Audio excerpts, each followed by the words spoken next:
Dear students, কেমন আছো সবাই? আশা করি সবাই খুব ভালো আছো। আইআইটি কোশ্চেন ব্যাংক সমাধানের আজকের ক্লাসে তোমাদের স্বাগতম।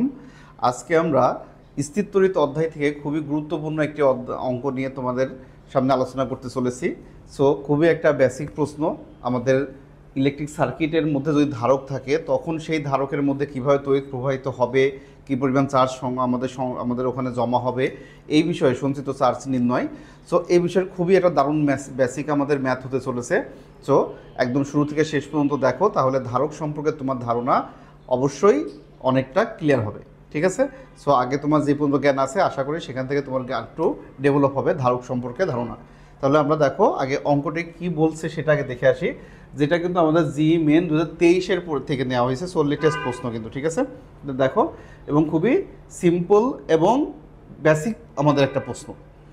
এখানে একটা আমাদের ইলেকট্রিক সার্কিট আছে, যেখানে দেখো কি আছে, যে বলছে আমাদের এই যে ধারকটা যুক্ত আছে এই বর্তনীতে, এই যে এটা কিন্তু একটা ধারক। তাহলে এই যে ক্যাপাসিটরটা আছে, এই ধারকের মধ্যে কতটুকু আধান জমা হবে, সঞ্চিত আধান, এই যে আমাদের সঞ্চিত আধানের মানটা বের করতে হবে। তাহলে এই ধারকটা যখন সার্কিটে আছে তার মধ্যে তো ধারকের কাছে কি চার্জকে সঞ্চয় করা, ফলে তার মধ্যে কিছু পরিমাণ নির্দিষ্ট পরিমাণ চার্জ জমা থাকবে। তাহলে এই সার্কিটের আমাদের কি পরিমাণ আধান জমা হবে সেটা আমাদের বের করতে হবে। ঠিক আছে? এখন দেখো এখানে কি আছে, ধারকে এইখানে আমাদের একটা তড়িৎ উৎস আছে কোষ। তাহলে এইখান থেকে যখন বর্তনীতে যাবে, এখন আমাদের নিচে দেখো সাম্য অবস্থায়, তাহলে কোন সময়টাই আমাদের ধারকের ক্ষেত্রে আমরা কি জানি, ধারককে যখন বর্তনীতে লাগানো হয় তখন আসলে কি ঘটে। তাহলে ধারকের মধ্য দিয়ে যখন প্রথম অবস্থায় কিন্তু ধারকের যেহেতু আমাদের কোনো চার্জ থাকে না, তখন তার দুই পাতের মধ্যে একটা বিভব পার্থক্য থাকে, ফলে তার মধ্যে দিয়ে কিন্তু একটা তড়িৎ প্রবাহিত হয় বা আমাদের চার্জ যায়। এবং এটা কিন্তু খুব অল্প সময়ের পরে কিন্তু ধারকটা কী হয়, দুইটা পাত যখন ফুল চার্জিত হয়ে যায় তখন কিন্তু ধারকের মধ্যে দিয়ে আর কোনো কারেন্ট যায় না। ওই অবস্থাকে বলা হয় সাম্য অবস্থা। তাহলে বর্তনীর সাম্য অবস্থা বলতে আমরা কিন্তু বোঝাতে যাচ্ছি যে বর্তনীতে আমাদের ধারকটা অলরেডি ফুল চার্জ হয়ে গেছে, কারণ ধারকে চার্জ হতে খুব বেশি সময় লাগে না, অল্প সময়ের মধ্যেই চার্জিত হয়ে যায়।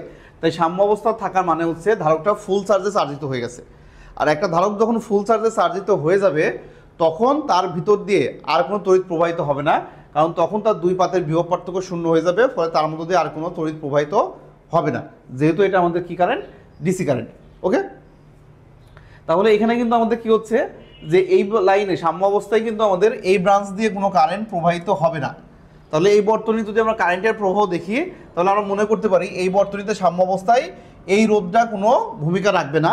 তার মানে এইখান থেকে আমাদের তড়িৎ প্রবাহ যেটা নির্গত হবে আই পরিমাণ কারেন্ট, সেটা বর্তনীতে ঘুরে সোজা এদিক দিয়ে এসে আমাদের এই রোধের মধ্যে দিয়ে এসে প্রবাহিত হবে, ফলে এই 6 ওহমের কিন্তু প্রভাব তখন আর থাকবে না সাম্য অবস্থায়।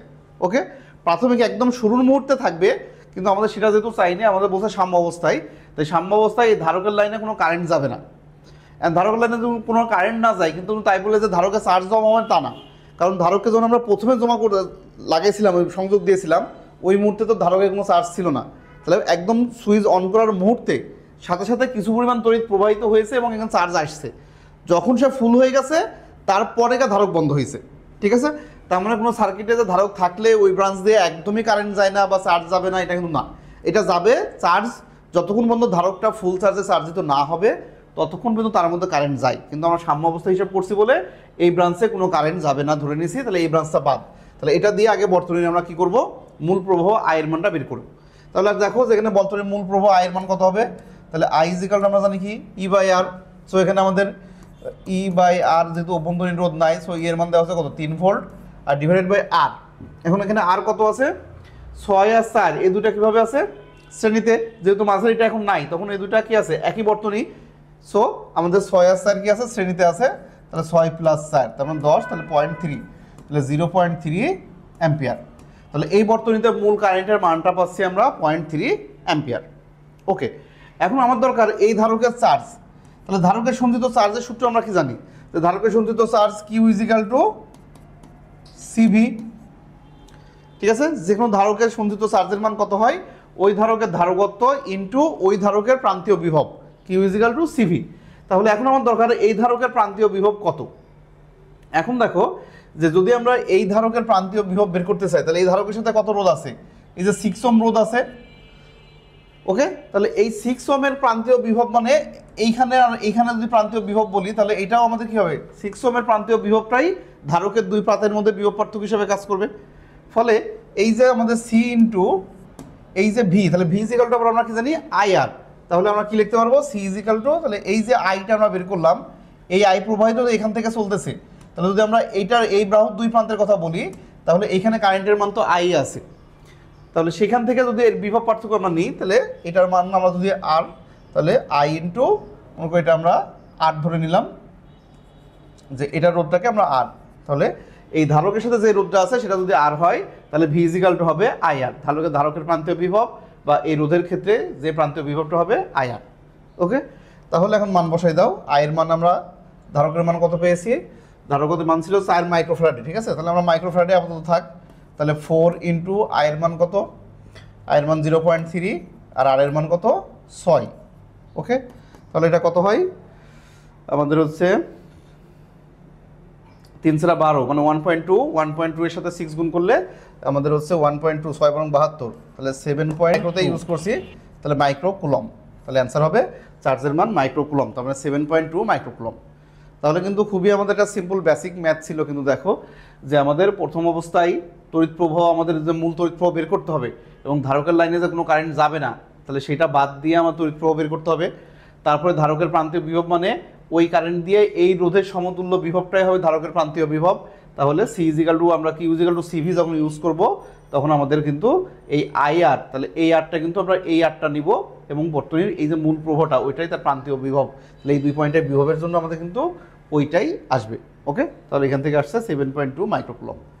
তাহলে আমাদের খুবই সিম্পল এবং খুবই সুন্দর একটা বেসিক্যাল ম্যাথ, আশা করি সবার প্রশ্নটি ভালো লাগছে এবং অবশ্যই বুঝতে পারছো। ওকে, তাহলে এই ধরনের ম্যাথ আমাদের পরীক্ষার জন্য, বিশেষ করে ইঞ্জিনিয়ারিং অ্যাডমিশনের জন্য বা ঢাকা ভার্সিটির জন্য খুবই খুবই ইম্পর্টেন্ট। সো ধারক রিলেটেড যদি আমরা কোনো স্থিরতরিতে এসে, ধারক অবশ্যই খুবই গুরুত্বপূর্ণ একটা কনসেপ্ট। সো ধারকের এই ধরনের অঙ্ক কিন্তু আমাদের খুব একটা বেশি আমরা দেখি না, তাই এই প্রশ্নগুলো কিন্তু সমাধান করা খুবই জরুরি। চলতরিতের সাথে ধারকের সার্কিট মানে রোধের সার্কিট এবং আমাদের ধারক যদি একসাথে থাকে তখন এরকম কত চার্জ যাবে কি যাবে না, কি অবস্থায় তার সঞ্চিত শক্তি কত হবে, এ তো চার্জ বের করতে বলছে, চাইলে আমরা সঞ্চিত শক্তিও বের করতে বলতো, তো চার্জ পাইলে বা আমরা তখন তো শক্তি বের করতে পারবোই, খালি সূত্র বসাই দিলে হয়ে যাচ্ছে, একই কনসেপ্টের অঙ্ক হবে। ঠিক আছে, সো আশা করি ভালো লাগছে, তাহলে ভালো লাগলে তোমরা কমেন্টে জানাও আর ভালো লাগছে কিনা আর বুঝতে পারছো কিনা, আর যদি কোনো ডাউট থাকে তাও আমাদের কমেন্টে জানাতে পারো। আর আমাদের চ্যানেলে প্রথম হলে অবশ্যই চ্যানেলটি সাবস্ক্রাইব করো, ইউটিউব চ্যানেলে সাবস্ক্রাইব করে রাখো, কারণ পরবর্তী ভিডিও কিন্তু আমরা ইউটিউবে সবার আগে ভিডিওগুলো দিচ্ছি, সো তুমি ইউটিউবে থাকলে তুমি ভিডিওগুলো রেগুলার ভালোভাবে পাবা। আর যারা আমাদের ফেসবুক পেজ থেকে দেখছো, তো ফেসবুক পেজেও আমাদের কী করে ভিডিওগুলো দেই, কিন্তু আমরা সিরিয়াল মেনটেন থাকে না, এগুলো আমরা ধাপে ধাপে দিয়ে থাকি। ঠিক আছে, সো অবশ্যই ইউটিউবে তোমরা আমাদেরকে ফলো করো বা ইউটিউবে সাবস্ক্রাইব করে রাখো। আর আমাদের সাইফুল ফিজিক্স হাব স্টুডেন্ট গ্রুপে তোমরা যুক্ত হয়ে থাকবে অবশ্যই, কারণ তোমাদের যাবতীয় যা প্রশ্ন জিজ্ঞাসা তোমরা সরাসরি সেখানে পোস্ট করলে আমরা তোমাদের কিন্তু খুব শীঘ্রই রিপ্লাই দিব এবং সেই বিষয়ে তোমরা যা জানতে চাও সেই বিষয়ে আবার প্রয়োজনে নতুন করে ভিডিও আমরা নিয়ে আসবো যে তোমাদের প্রশ্নের উপর বেস করে। ওকে, দেখা হচ্ছে নেক্সট ক্লাসে। আল্লাহ হাফেজ।